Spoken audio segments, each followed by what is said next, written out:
મંદિરનું તો આવી જવું જોઈએ એમ.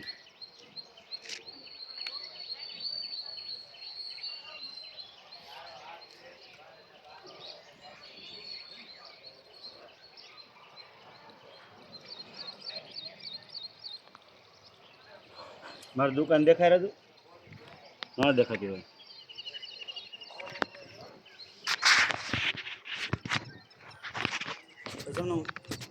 ઉભું રહેવા દે છે તાપ તો હું ઊભું રાખી દઉં.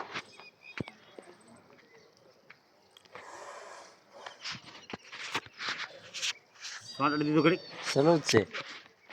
સોંટાડી દેવું એક તાર બબ દોડવું પડે. જો મિત્રો આ અત્યારે કલર થઈ રહ્યો છે. બે શિખરનો કલર કમ્પ્લીટ થઈ ગયો છે અને હવે આપણે નીચે જઈએ છીએ. આ મંદિરની અંદરનું લોકેશન છે. જો ભાઈ અત્યારે રાજુભાઈ ઠેઠ શિખર ઉપર ચડી ગયા છે અને કલર કરે છે. ત્યાં જો નાડું છોડી નાખ્યું છે અને કે હવે હું એમને ઉતરી જાય એકલો. એક નંબર કલર લાગી ગયો છે. મારા લાલભાઈની સેવા પણ બહુ સારી છે અને બાજુમાં એક ઓલા બારિયા મુકેશભાઈ કરીને છે. તમને હું બતાવું. આજે સવાર દિના એ છે ત્રણેય મુકેશભાઈ, લાલભાઈ અને રાજુભાઈ. ને મારા વાલા કલર કરવા ન આવો તો કાંઈ નહીં, થોડો થોડો સાથ અને સપોર્ટ દેવા તો આવો. કલર કરવાવાળા તો અમે તમ તારે સહીએ અહીંયા, પણ જરાક કેમ લાગ્યો છે જોવા તો આવો. અમને એમ થાય કે ભાઈ નહીં હાલો જોવા તો આવે છે કોક અને અમારા કલરની કદર તો કરે છે. અને ભાઈ મેં આ જો કલર સારું થઈ અત્યારે પાણીપુરીનો પ્રોગ્રામ બેન રાખ્યો છે. હું આવી ગયો છું એટલે તમે એમ ન માનતા કે વિડીયો ઉતારવા જ આવ્યા ભાઈ. અને ભાઈ વાલોજી હવે અંધારો છે ફૂલે ફૂલ. કાલના ટાઈમે લગભગ 6 વાગે આવી જશે. અને જો આપણું શિખર બિખર કમ્પ્લીટ થઈ ગયું છે.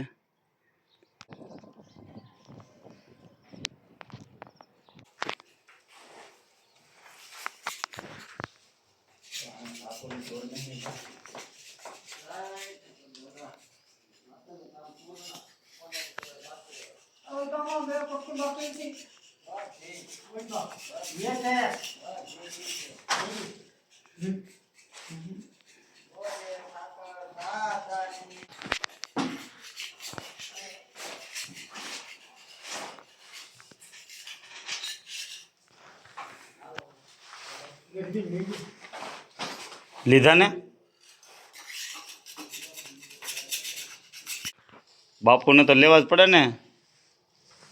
જો અત્યારે અમારે ભાઈ પૂંજારી બાપુ ધીમે ધીમે ખડ લઈ રહ્યા છે. ઘણી સફાઈ આણે પણ બહુ સારી કરી નાખી છે. હવે અમારે કલરનું કામકાજ તો મિત્રો પૂરું થઈ ગયું છે. હવે એક પાવરનું કામકાજ થોડુંક તકલીફ કહે છે.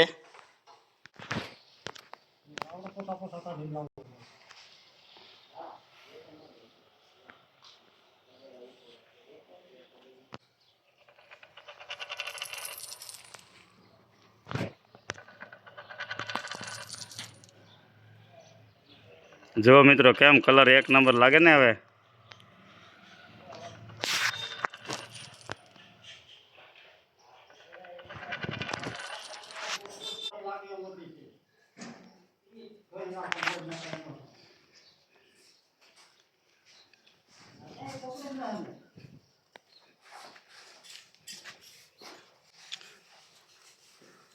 અમારે ભાઈ આ કામ કરવામાં અમારે રાજુભાઈ વાઘેલાનો ભાઈ ઘણો સાથ ને સહકાર છે. અમે તો હું ભાઈ ઘડીક ઘડીક આવીએ ને ઘડીક ઘડીક પાછા વહી જઈએ, પણ રાજુભાઈનું કામકાજ બહુ સારું છે.